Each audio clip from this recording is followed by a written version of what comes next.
नमस्कार प्रिय छात्रों, बहुत बहुत स्वागत है आप सभी छात्रों का, सभी बच्चों का आपके अपने इस चैनल माई कॉमर्स क्लास में। मैं हूं लाल सर और आज हम 12th क्लास में अकाउंटेंसी में ऋण पत्रों के निर्गमन से संबंधित जो चैप्टर हमारा चल रहा था उसी से रिलेटेड एक नए क्वेश्चन के साथ आज उपस्थित हुए हैं, उसी को सॉल्व करेंगे। और आज का जो क्वेश्चन है वो है प्रीमियम पर ऋण पत्रों का निर्गमन। तो प्रीमियम पर निर्गमन किस तरीके से उसका लेखा करते हैं उसी को हम आज सॉल्व करेंगे।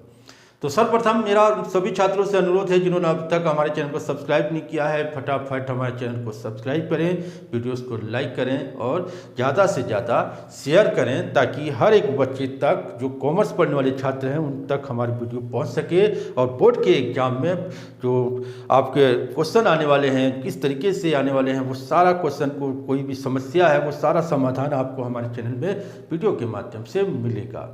तो आगे बढ़ते हैं।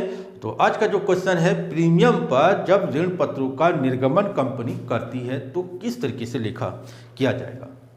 तो आज क्या है, ए लिमिटेड ने 100 रुपये वाले 2005% ऋण पत्र 10% प्रीमियम पर जारी किए जो कि 30 आवेदन पर शेष प्रीमियम सहित आवंटन पर दे थे। सभी राशि प्राप्त हो गई।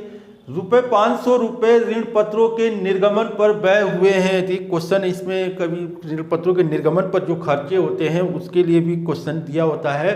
तो याद रखेंगे कि क्वेश्चन में अगर ऋण पत्र निर्गमन का व्यय दिया है तो इसके लिए भी हमारी एंट्री बनेगी। तो सर्वप्रथम हमारा यहाँ पर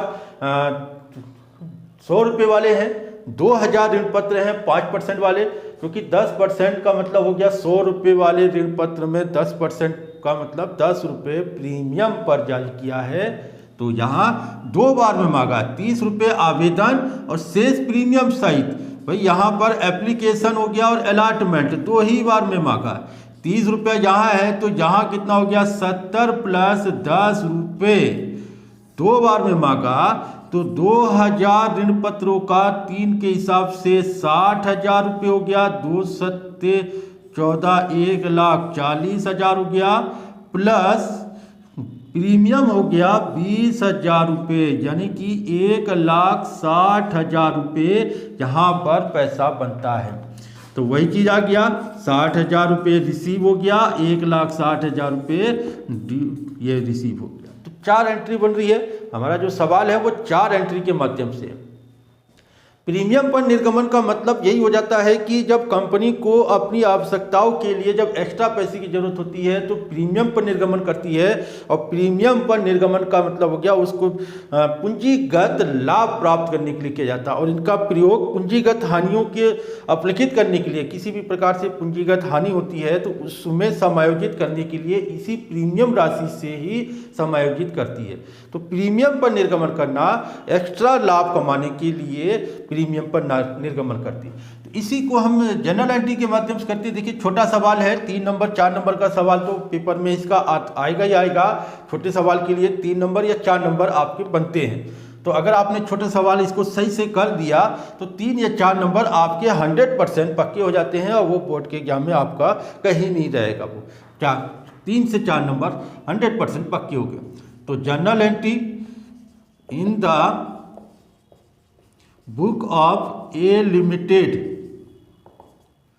देखिए जनरल एंट्री तो आपको मैं पिछले वीडियो में भी बताया था, सममूल्य वाला।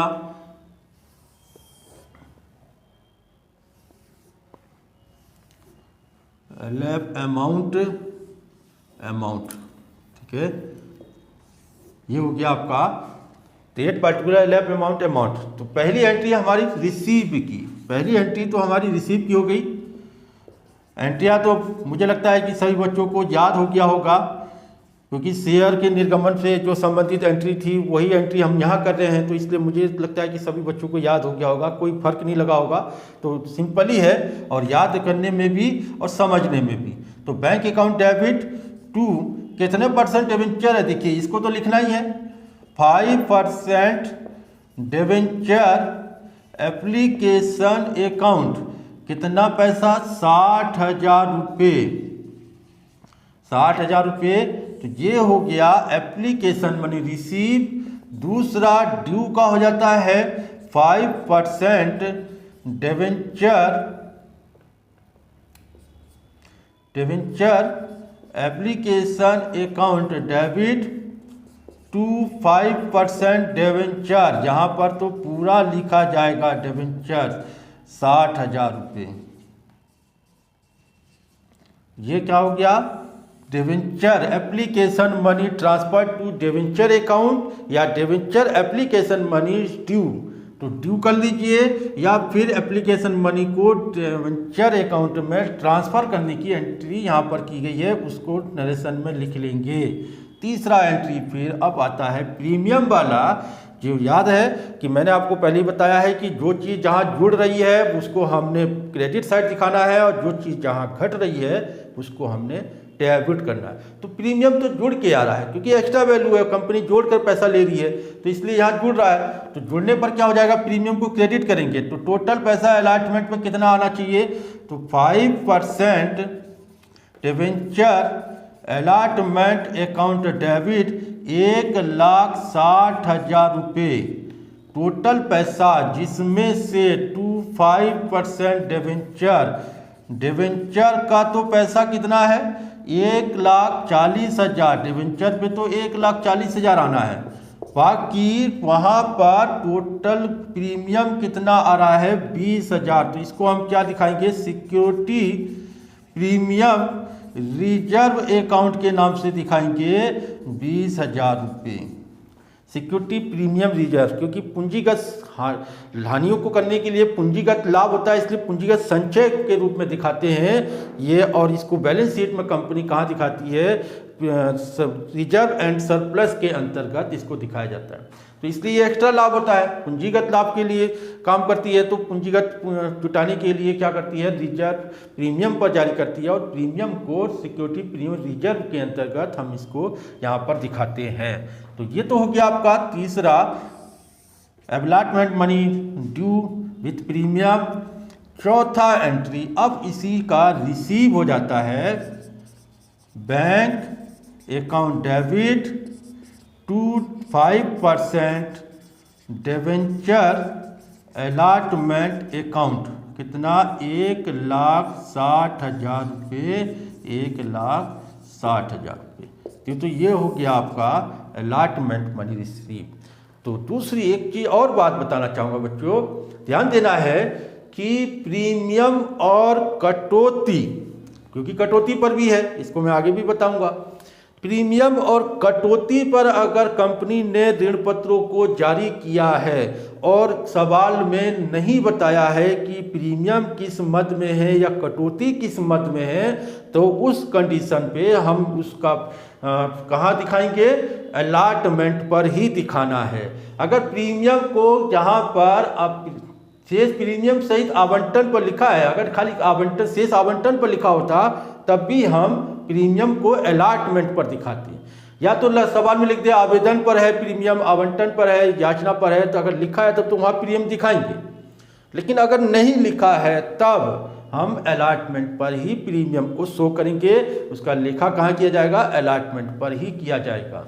इसलिए लिखा है तो वहीं पर कर दीजिए प्रीमियम कटौती को, और नहीं लिखा है तो फिर प्रीमियम को अलॉटमेंट पर ही शो करेंगे। उसका लेखा अलॉटमेंट पर प्रीमियम रिजर्व के नाम से दिखाया जाएगा। ये तो हो गया मेन एंट्री 4 हो गई। इसके बाद इसमें देखिए 500 रुपये ऋण पत्रों के निर्गमन पर खर्च हुआ है, expense on issue of debenture, ये खर्च हुआ है तो कहाँ करेंगे हम इसको, पैसा दे रही है कंपनी भैया, खर्च जो ऋण पत्रों के निर्गमन पर जो खर्च हो रहा है उस पर कंपनी ने पैसा दिया है 500 रुपया, दलालों के माध्यम से दिया है या किसी और माध्यम से दिया है। कोई खर्चे जो कागज पत्रावली के माध्यम से कोई कागज करने में, तैयार करने में जो भी खर्च होता है वो कंपनी ने ऋण पत्रों के निर्गमन पर खर्च किया। तो उसकी एंट्री क्या करेंगे, तो यहाँ हो जाएगा एक्सपेंस, क्योंकि खर्चे हैं, सारे खर्चे डेबिट ही होने, expense on issue of 5% debenture account debit 500 रुपया टू बैंक अकाउंट, कितना 500 रुपया, 500 रुपया। तो ये हो गया expense on issue of debenture, narration भी यही लिख देंगे, कोई दिक्कत नहीं है। Expense on issue of debenture 500 रुपया कंपनी ने दिया है। तो अब यहाँ पर एक चीज़ और आ जाती है कि जो 500 रुपया कंपनी ने खर्च किया है, इस खर्च को खत्म भी करना है, अपलिखित भी करना है, लेकिन किस मद में हम इसको अपलिखित करेंगे कि इसका समाप्त किया जा सके, क्योंकि खर्चों को धीरे धीरे समाप्त करना है, धीरे धीरे उसको प्रयोग करना है। तो इसका क्या है, इसी चीज को सिक्योरिटी प्रीमियम रिजर्व में हाथों हाथ अपलिखित भी कर दिया जाएगा। Security premium reserve account debit to expense on issue of 5% debenture account 500 रुपया 500 रुपया। तो ये क्या हो गया आपका, यहाँ पर एक being expense on debenture, issue of debenture कर देते हैं, expense on issue of debenture money write off अपलिखित किया गया है। जो खर्चों पर जो राशि है अपलिखित किया गया, किस रूप में, सिक्योरिटी प्रीमियम रिजर्व के रूप में। ये क्वेश्चन जरूर आता है पेपर में, खर्चों से संबंधित एक क्वेश्चन ऋण पत्रों में कई बार क्वेश्चन आया भी है। जो ऋण पत्र का क्वेश्चन आता है, छोटा क्वेश्चन या लॉन्ग क्वेश्चन, तो उसमें अगर खर्चों से संबंधित अगर लिखा है तो हमने इसको क्या करना है, खर्च में दिखा देना है। Expense on issue of debenture account debit to bank account, ये तो एक्सपेंस किया। जब खर्च की राशि दी है तो हाथों हाथ उसको अपलिखित भी करना है, किस रूप में, सिक्योरिटी प्रीमियम रिजर्व अकाउंट के नाम से। क्या हो जाएगा, प्रतिभूति जो संचय है, प्रीमियम जो संचय है, उस संचय के रूप में इसको अपलिखित भी करना है। तो जब इसका दिया हो तब हम इसकी 2 एंट्री के माध्यम से इसका लेखा करेंगे। बाकी तो आप इसका लेखा कर ही रहे हैं। इसका लेखा जो 4 एंट्री है, चाहे 6 एंट्री है, चाहे 8 एंट्री हो, उन एंट्रियों के बाद अगर खर्च की राशि दे रखी है, खर्च के दे रखा है, तो उसको हमने 2 एंट्री के रूप में दिखाना है। एक एंट्री खर्च का जो दिया गया और एक एंट्री उस राशि को अपलिखित किया गया, राइट ऑफ किया गया, किस रूप में, प्रीमियम सिक्योरिटी रिजर्व के नाम से। ठीक है बच्चों, तो ये प्रीमियम पर निर्गमन का है। तो प्रीमियम का मैंने फिर से आपको बताता हूं कि प्रीमियम राशि जब कहीं नहीं दिया हो कि कहां पर इसको एडजस्ट किया गया है, तो फिर हम अलॉटमेंट पर ही करेंगे, अलॉटमेंट पर इसका समायोजन किया जाएगा। और अगर दिया है कहां पर करना है, तो फिर वहीं पर इसका प्रीमियम को हम लेखा करेंगे।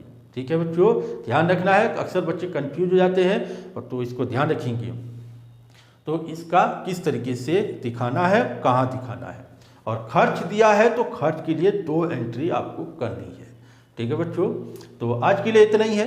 अगले वीडियो में फिर इससे संबंधित एक नए क्वेश्चन के साथ उपस्थित होंगे। तब तक के लिए सभी बच्चों को, सभी छात्रों को मेरा प्यार भरा नमस्कार, धन्यवाद, थैंक यू, बाय बाय।